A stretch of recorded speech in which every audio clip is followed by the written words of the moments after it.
नमस्कार।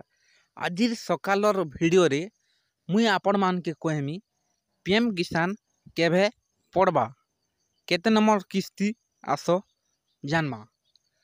पीएम किसान 18तम किस्ती केभे पड़वा तो ई कथा गोटे सुनि नियो। तमर आधार रे जदि भी डीबीटी लिंक नहीं ना बेले पैसा नहीं पड़ी। जदि डीबीटी लिंक अच्छे इथर पैसा पड़ी जावा 18 नंबर किस्ती। तो 18 नंबर किस्ती केबे पड़वा काना हेबा जे चलो कहूचे।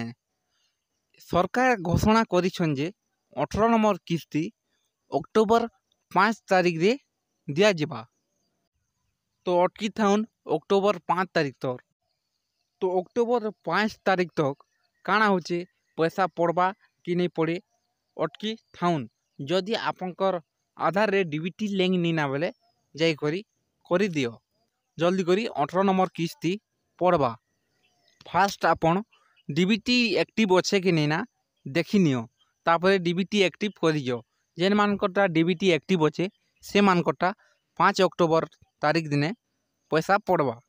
तो एंता वीडियो देखबार लगी मोर चैनल के करदेव सब्सक्राइब और वीडियो भल लगला बेले वीडियो के गोटे करदेव लाइक आरु तुम सांग मान के करदेव शेयर।